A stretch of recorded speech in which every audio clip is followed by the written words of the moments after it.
Homestuck is an internet fiction series created by American author and artist Andrew Hussey. The fourth and best known of Hussey's four-element pen adventures originally ran from April 13, 2009 to April 13, 2006. Noel normally described as a webcomic, partly constituted by a series of single-panel pages. Homestuck also relies heavily on flash animations and instant message logs in the story, along with occasional use of browser games. Its plot centers on a group of teens who trigger the inevitable destruction of Earth by installing the beta version of an upcoming PC game, Spurb.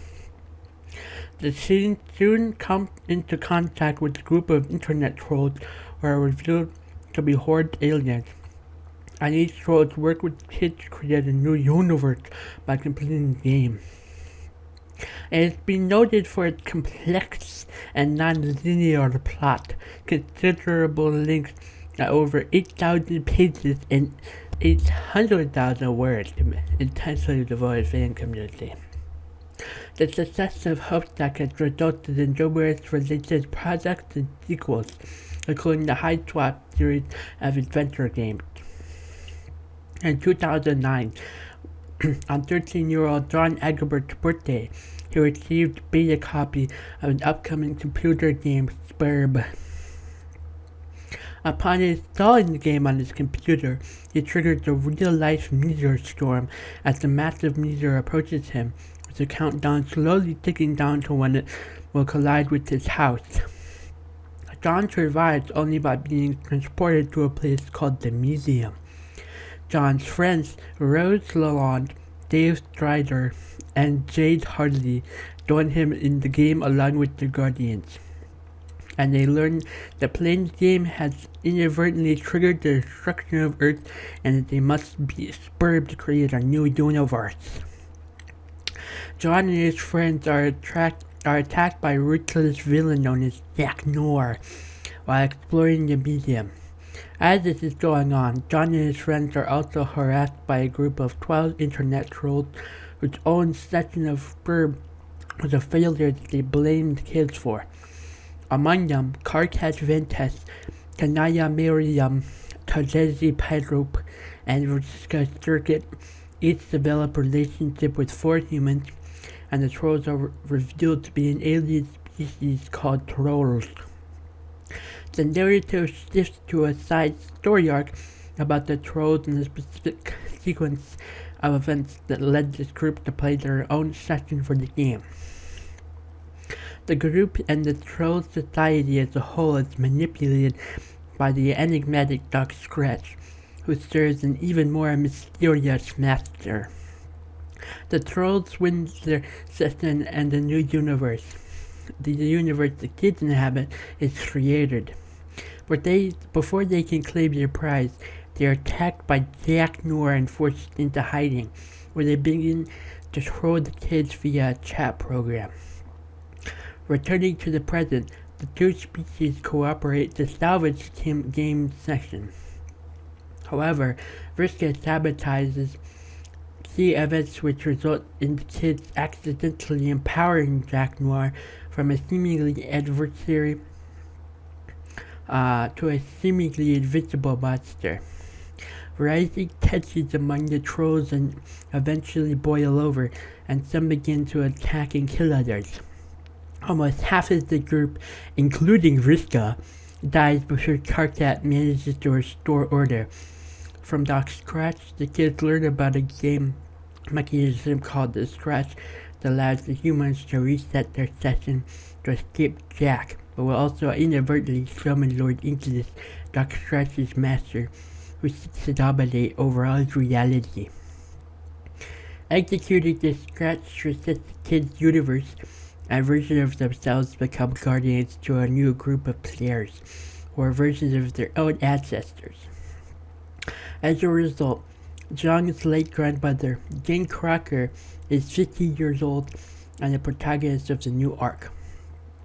She leads her three friends, Roxy Lalonde, Dirk Strider, and Jake English, the mother, brother, and grandfather of Rose, Dave, and Jade, respectively, through their own section of the game, while the original humans and surviving trolls journey through dimensions to the new post-scratch session over the course of 3 years. The post-scratch version of Earth quickly becomes dominated by the Condes, the sinister former troll empress now in service to Lord English. In lieu of trolls, the four post-scratch kids interact online with two alien cherubs, the siblings Calliope and Caliburn. While Calliope becomes fast friends with the group, Caliburn resents their camaraderie and is highly antagonistic towards them. After the post-scratch kids enter their session, the two cherubs play their own version of Spurb in a session that sees Caliburn cheating to win by having his sister assassinated. When finally united in the new session, the kids and trolls enact a plan to create a new universe and to defeat Lord English. The Condes, Daknor, the latter from whom escaped from the original Doom session, John Egbert develops new powers, allowing him to retcon previous events in the Homestucky narrative. In the ensuing conflict, only John, Roxy, Dirk, and one of the trolls, Terezi, survive. With Terezi's guidance, John retcons key events in the narrative, most notably Vrishka's death, setting up a timeline with a clear path of victory. In the retcon narrative, the kids and trolls defeat their enemies in a giant battle and create a new universe. The comic ends with Lord English fighting an army led by Vrishka, Caliburn becoming Lord English after gaining unconditional immortality, and the remaining living heroes about to enter their newly created universe.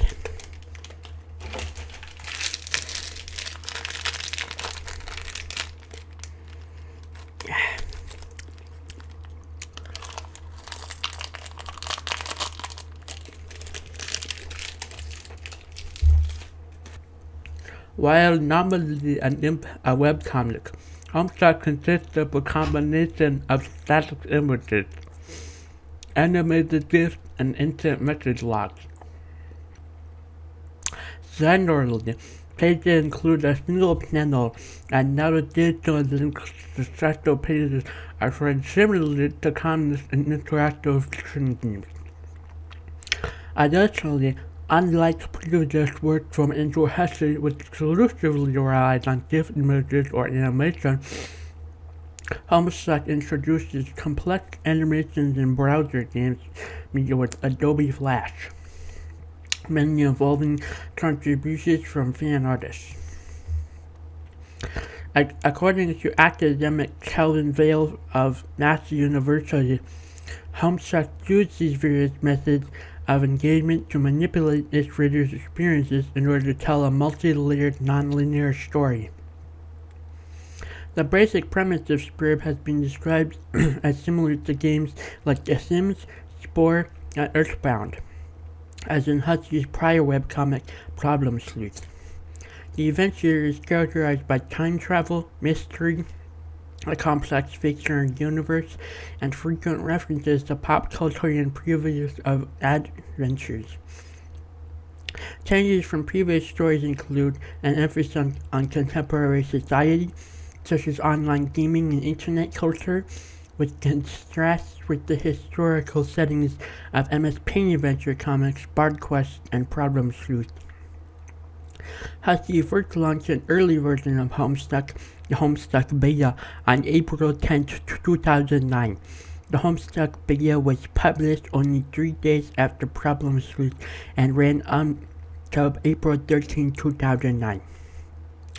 The initial style of the webcomic was developed to be advanced by fan contributions, with the fans deciding what actions the characters would take. Later, Homestuck moved away from this style because the fan input method had grown too unwieldy and made it difficult to tell a coherent story.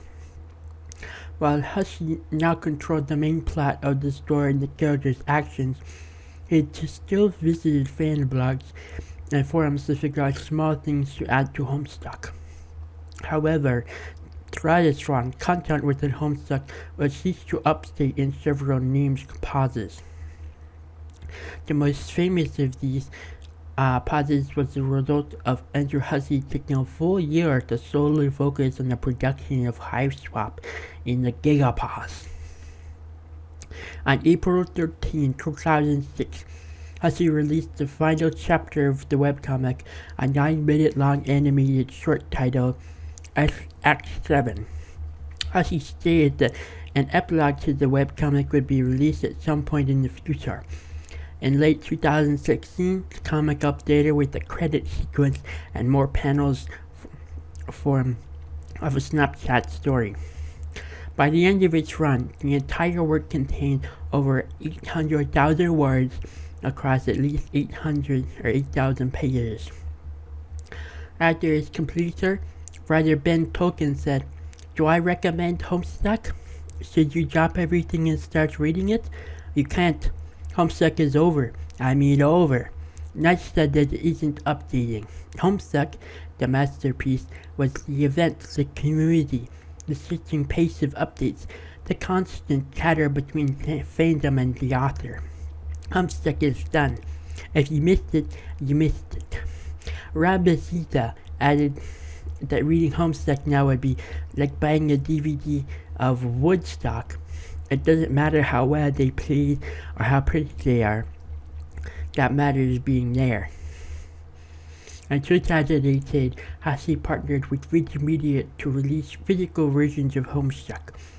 These hardcover books featured the original storyline and art while also providing new commentary. MS Fan Adventures, or MSPA for short, is a website in which users can create and view stories in the Homestuck format. During the period when the series was still ongoing, Andrew Hussey allowed fans to contribute suggestions to read the MSPA Adventure forums. But this was later depreciated when the word got more popular. Throughout much of its story, the size of Homestuck's fan community was in the millions, with around 1 million unique visitors going to the site daily. At one point, one of the webcomic's first animations caused Newgrounds, Mega Upload, and Twitter to crash when it was updated, due to the strain that the number of views had put on the servers. Notable fans. Actor Dante Bosco is a known fan of the webcomic, having been urged to read it by friends telling him that the character Rufio, which he played in the 1991 film Hook, is featured in. This interest in the webcomic led to a friendship with Andrew Hussey and resulted in the creation of a new character, Rufio, with Bosco's typing quirks and personality. He would then team up with the voiceover Nexus YouTube channel to voice the titular character in Let's Read Homestuck. Toby Radiation Fox, best known for his later creation of the video game Undertale, was a noted member of Homestuck's official music contribution team. Amanda Brennan, an internet historian, has credited much of Undertale's initial success on Tumblr to Fox's association with Homestuck. Reception and impact. Lauren Ray Orsini, in an interview with Andrew Hussey, asked Hussey whether, because of the immense size of Homestuck in his fandom, with more than 5,000 pages and 128 characters at the time, Hussey considered himself in control of the comic. Hussey responded that he felt Homestuck was still under my control, but the background of Homestuck was a movement. It's not under control, and never really was. Orsini also suggested, in a separate article, that the effort to put forward by people who finished Homestuck an example of effort justification. Homestuck was compared to James Joyce's Ulysses by PBS by Idea Channel due to the work's length and complexity. Laurie Henderson of the School Library Journal described Homestuck as being mostly black and white with splashes of color and a minimal amount of animation, but said that it worked for the webcomic and that because the characters are a little goofy looking and often shown without arms, only adds to the charm. Mordecai Node of the Tor Books explained that Homestuck has to be discussed separately between what it is as a webcomic and what the plot actually is, comparing it to hypertext fiction and the genre's attempt to use in physics levels of Pale Fire and House of Leaves. Node concluded that Homestuck is the very first great work of genuine hypertext fiction, if that puts in the same breath as Ulysses. Brian Lee O'Malley, creator of the graphic novel series Scott Pilgrim, described Homestuck as a massive undertaking of deftly handled long-term serialized storytelling. It's well written and thoughtful and has things to say. NPR named it among its top 100 reader favorite comics and graphic novels in 2017? Note. Nah.